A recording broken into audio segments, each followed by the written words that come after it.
right. Here we are. We're going to X fire it up. Factor. Let's go. Let's We go. are on to round 2. In the building. Let's get it. If you are still here, I'm still the B minor.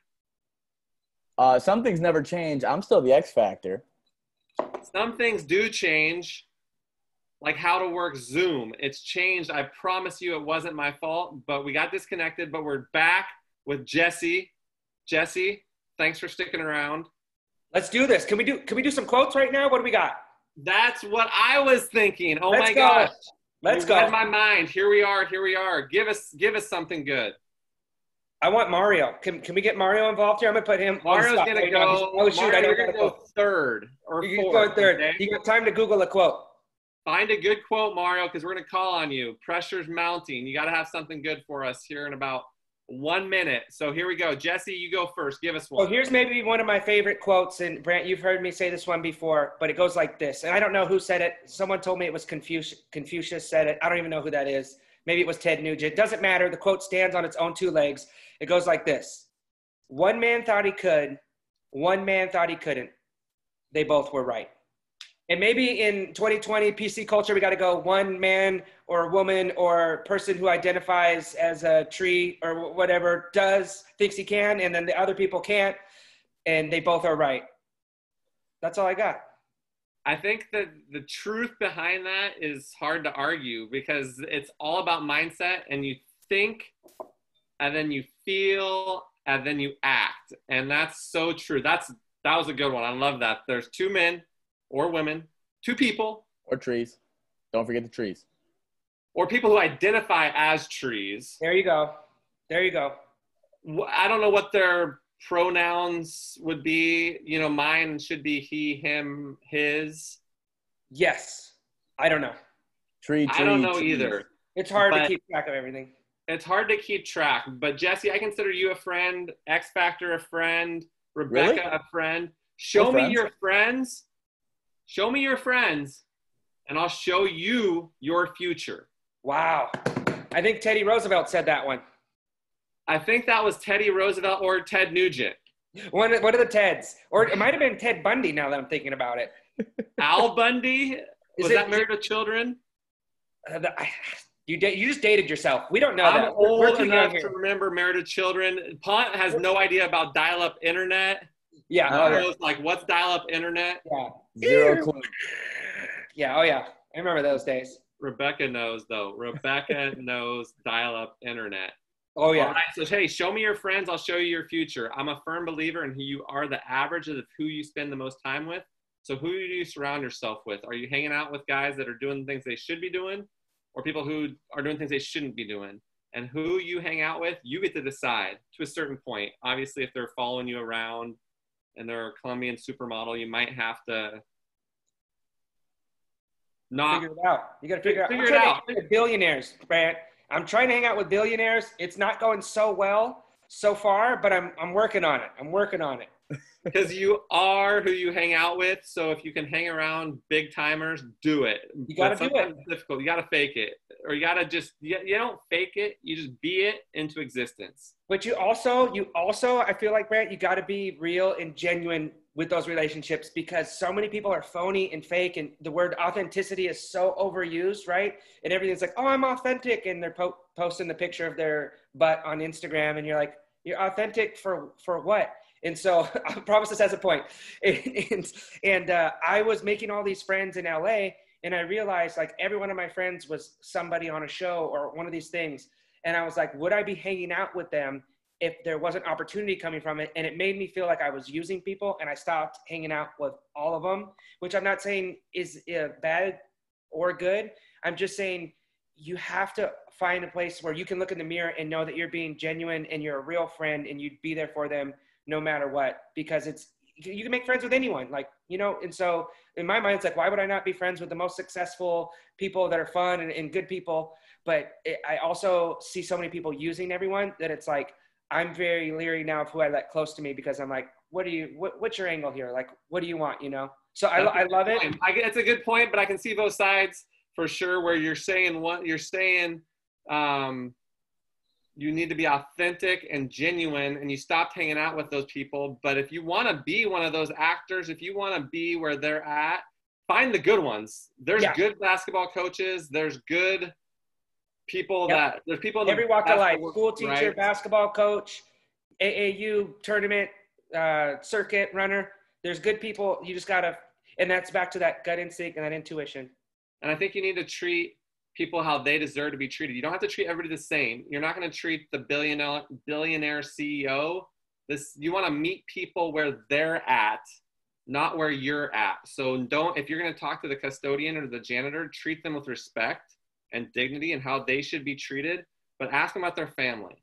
You're not going to treat or speak to everybody the exact same way, but you should treat them with respect. So I think that's the same thing when it comes to friends. I'm going to choose my friends based on them being high achievers because that's something I want for myself.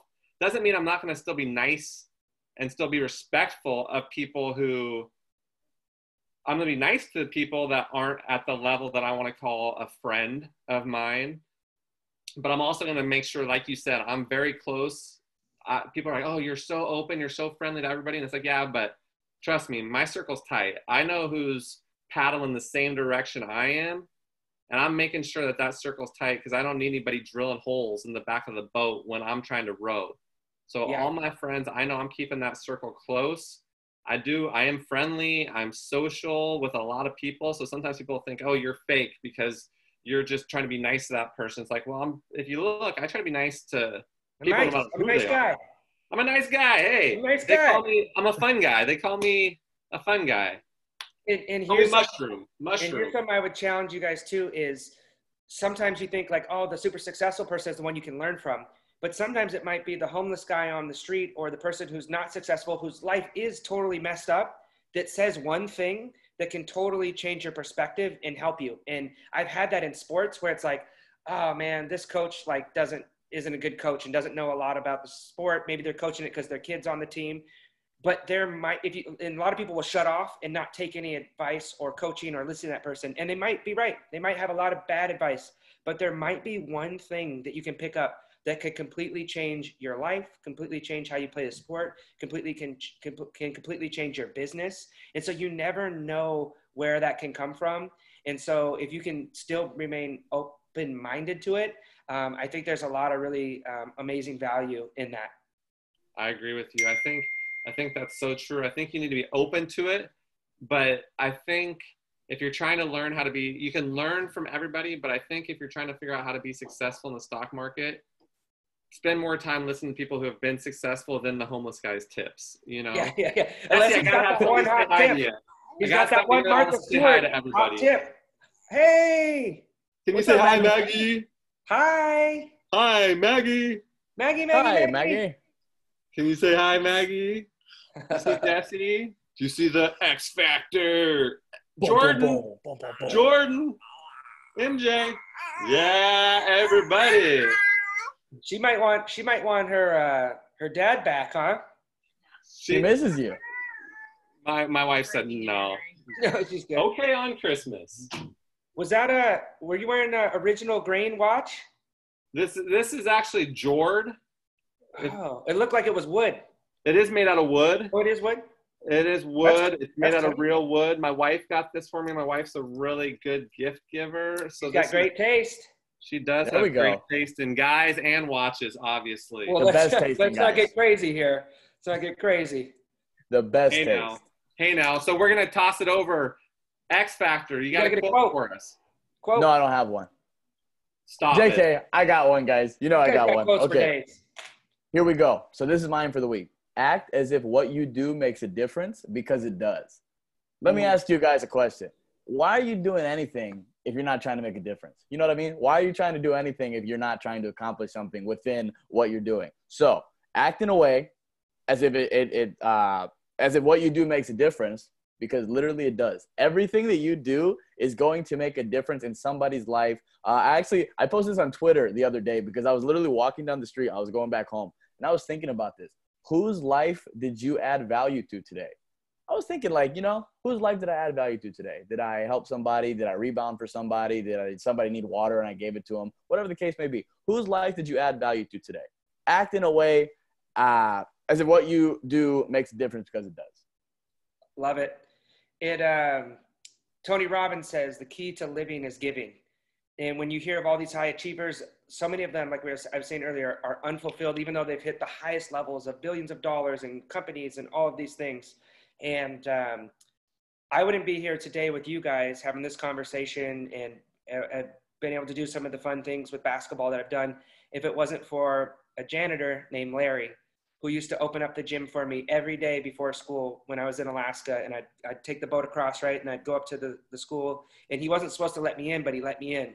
And that's how I really got an advantage, because I spent a couple hours every day practicing before school started. And that guy literally changed my life. And it's just, you never know what one small act of kindness can do to someone. He didn't know that it would lead me down this path that's very random that I ended up doing.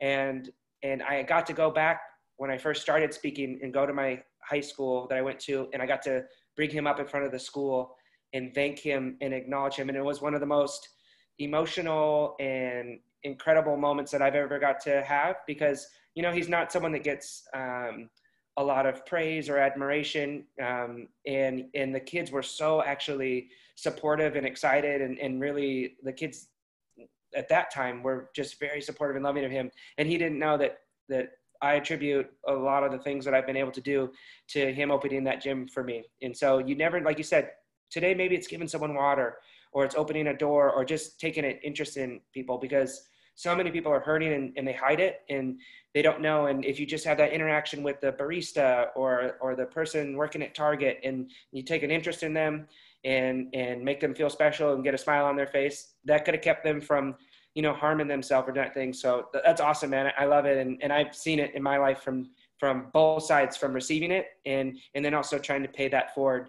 You know, that's kind of how I got into this. It's selfishly one of the most fulfilling things you can do, is feeling like you're connecting with people and making a difference. It makes me feel good. So it's selfish, really. At the end of the day, being unselfish can be very selfish. So I love it, man. Make a difference. I think if you're going to be selfish, that's the way to go. I think it's okay to be selfish. I tell kids it's okay to be selfish at the showcases, not as a ball hog, but you want people to remember you. So there's certain things you can do to make yourself stand out. Yeah. So you don't have to shoot every time you touch it, but you can be proactive. You can reach out to the coaches ahead of time. You can introduce yourself when you show up. You can be a teammate. You can give positive touches and high fives, and a leader, and be positive.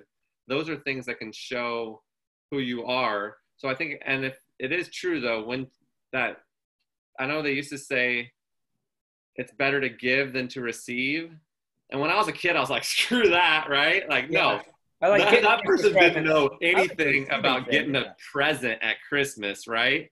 But then as you get older, you realize that is so true. It is better to give than to receive. And like you said, it is by giving and seeing people. Like, I know, I've been to the assemblies you spoke at. I've heard you at the exclusive. I've heard you speak. I've seen kids' lives change. And that's why I love watching the LeBeau Show. If you don't know, now you know. He's got his own show. So listen in now. It's an incredible show, positive, high energy. So I love what you're doing, man. So I really appreciate you joining us, just giving all those quotes and information. This is the second part of this. Part two. Yes, sir.